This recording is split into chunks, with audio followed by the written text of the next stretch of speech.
So welcome to History Worth Telling. My name is Mark Ellis. I'm a filmmaker based here in Leamington Spa, and this podcast is designed to give me a chance to talk to some passionate local historians about where that passion comes from and what projects they've been up to. And I'm delighted today to be joined by David Morse. David, welcome. Thank you very much indeed. Let's just kick off by talking about where your interest in history comes from. One area you're particularly interested in, obviously, is the Home Guard, and I went to a really interesting talk that you gave to Leamington History Group last week about that. Why specifically the Home Guard? Well, a friend of mine had a Churchill tank, and I helped him restore it. And that was quite a long-term project over a number of years. And we took it to France, took it up the beaches at Arromarche off a landing craft, and took it into Le Havre. Those two events you'll never forget because they're so great, remembering history as it happened. And then my friend sold the tank. So what was I going to do? And I met a friend of mine, who later became a friend of mine, down at one of the big shows in Kent, and he was looking to start a Home Guard collection. So we started off with a suitcase, a Union Jack, a gas mask, a tin helmet, and my army bike. And the last show I did with him some 10 years later, the frontage was 90 feet. And we hadn't taken everything with us. And so we were collecting everything and anything, making things that we couldn't buy and so on. And I was still working at this stage, and it was extremely tiring coming back from Kent on a Sunday evening, unloading the car, going to work at 6:30, 7 o'clock the next morning. So in the end I said I can't do this anymore. So I thought of how I can carry on with the interest and do a little collection of my own. So I built up my collection, started giving talks, the one that you saw last week, and from that I'm out at least 4 times a month, if not 6 times a month, giving talks, not only on the Home Guard but other subjects as well. I got to the point then where I'd got a collection of something like 40 weapons, plus all the other bits and pieces that go with it, uniforms and all the paraphernalia. I'd had enough of that. I just needed a few things for the talks. So I took the rest of the collection down to the Kent Battle of Britain Museum because I knew they were starting a Home Guard section. And that'll be another 2 years before they do that. But I donated everything to them. So I'm now left with just a small collection, pertinent items that I can take to talks and show people what the actual items were that the Home Guard used. Now, on top of all that, I started looking at Leamington Home Guard. Well, that's a story in itself because there's no records. And so I had to start looking through photographs. I was given the records from the Home Guard Club and all this, and built it up into something like 400 names of men that served in the Leamington Home Guard. But when you think there's over 2,500, I'm still a long way behind. And it's only in the last week or so that somebody wrote to me saying, my father was in the Lockheed Home Guard. So that story continues. And for anyone that might be watching that doesn't know really much or anything about the Home Guard, just tell me a bit more about, what was the Home Guard and who were the people who formed part of it in Leamington. Well, of course, the Home Guard was formed because we had declared war on Germany. There was the threat of invasion, especially after May the 10th, 1940. We had already sent the British Expeditionary Force to France. These were starting to be pulled back, and we remember Dunkirk and all of the problems with that. But on May the 14th, 1940, Mr. Anthony Eden, who was the Minister of War, MP for Leamington and Warwick, declared that we must set up a local defence volunteer force. And this was to defend the country. And Many thousands, hundreds of thousands of men signed up straight away. Because it was only 20 years earlier that the end of the First World War. So there was a lot of men who were still capable of fighting because of their training. So he just needed to pull that together to defend the country. And by July 1940, the name had been changed to the Home Guard.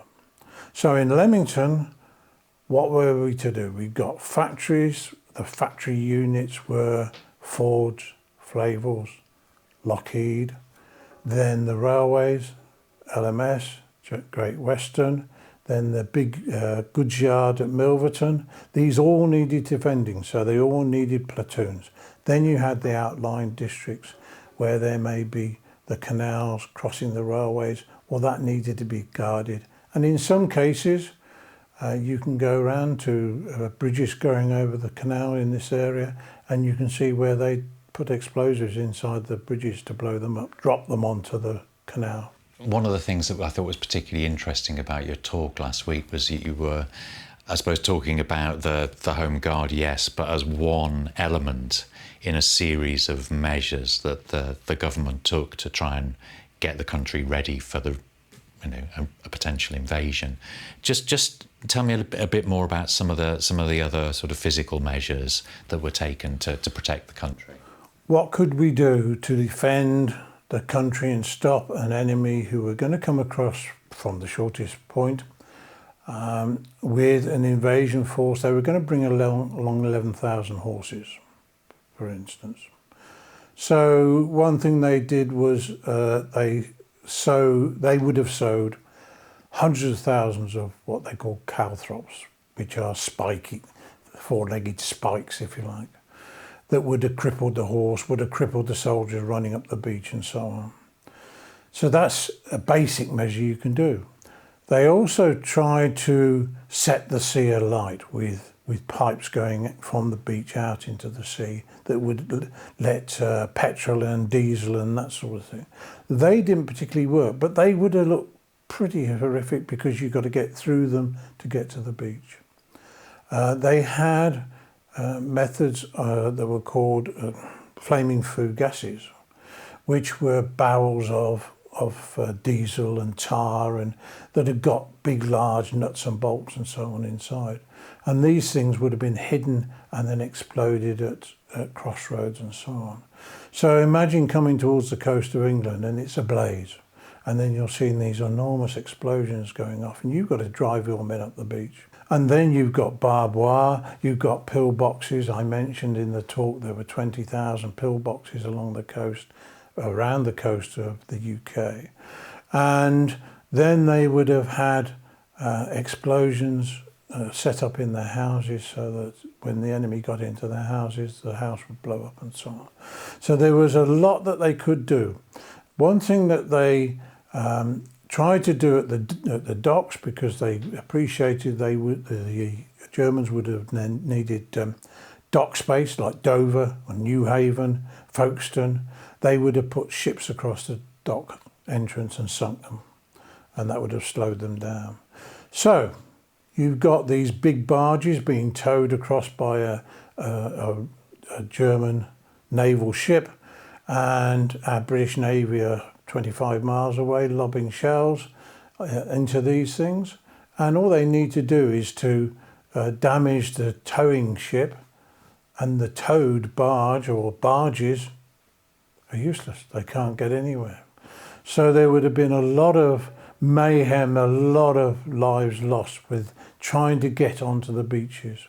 Now, we cured a lot of those issues come the 6th of June. We had specialised equipment that went onto the beaches and blew up some of the defences and so on. We learnt from the lessons that the Germans would have had to get up to. So David, let's move on and talk about your involvement with Leamington History Group, where you're the vice chair and the archivist. How did you first get involved with the history group, and how long have you been a part of it? I'd got involved on and off 6-7 years ago, I guess, going to the talks that would look to be of interest. trying to remember to go to the talks, because I was doing all the other things from the military point of view. And I met an old friend of mine at these history meetings, and so we would meet up and chew the fat. Then there was a sudden change of chairmanship and committee that hit Leamington History Group. Something had to be done, and they were after committee members. So, as with all of these groups, it's very difficult to get people to serve on committees. So I thought, well, I could do that. So I joined. As far as the archive is concerned, I found out one day that putting my hand up thinking I was being asked if I wanted sugar in my cup was in fact, will you take over the archive? And I don't regret that. What I found was a complete and utter mess.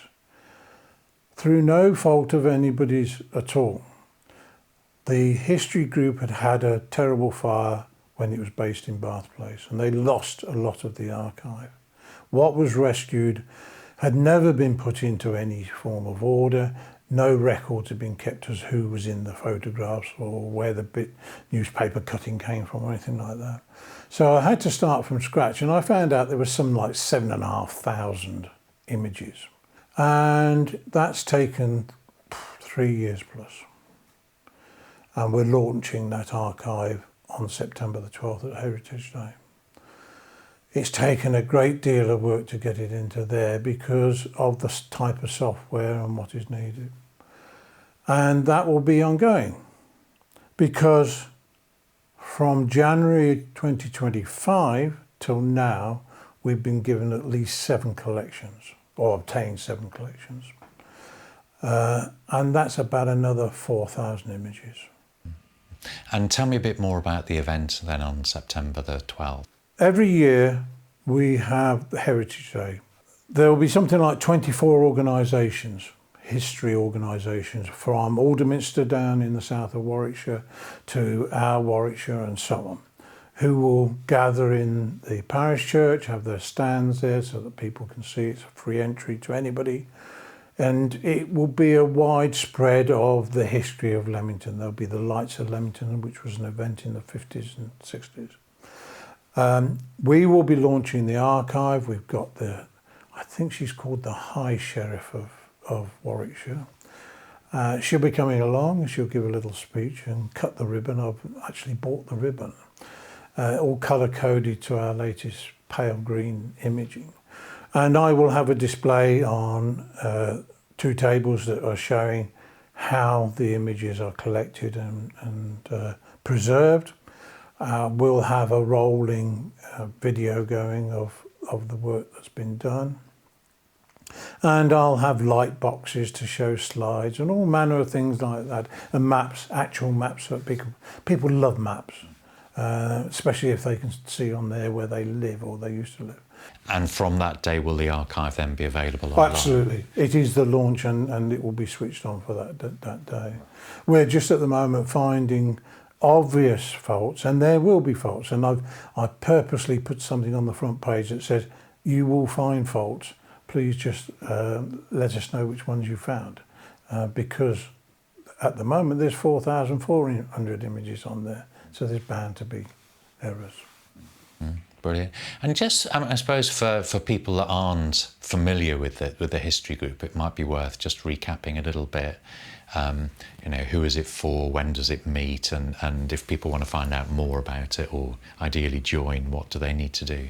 Well, Leamington History Group's got a website, leamingtonhistory.co.uk, and on that you will find it. That is being updated, but on that you will find that there are a great many reports on certain people or buildings or whatever, so you can search on that for more detail than we're putting on it on the digital archive. And there's also a great deal of information about how the town grew up and was formed. Then we have 2 sets of meetings, one on every Tuesday, or most Tuesdays I should say, most Tuesdays. And that is a coffee and talk. And we provide effectively a free talk to members. And we do enjoy having guests come in, and they can come in a couple of times before we encourage them to join. And that went from 5 people, which was the committee, for week after week, to now standing room only of about 40 plus people. And we have a wide range of subjects. It's not just Leamington history, that gets boring. So we have talks on collecting cigarette cards, and as wide as stories as that. Or people have to put up with me, for that matter. And then we have a monthly meeting where members come along, and again guests if they so wish, and they get another talk. And so for 15 quid a year, you're getting effectively maybe 10 monthly talks, free. And you're getting something like, we'll say 45 weeks on a Tuesday, free talk, just for 15 quid a year. If you enjoyed this conversation and you'd like to see more, or indeed to find out more about the history of Leamington and the surrounding area, please subscribe to the channel. Over the summer we're posting weekly videos. For today, all that remains is for me to just say thank you very much to David for agreeing to do this and for such an interesting chat. So David, thank you very much. You're welcome.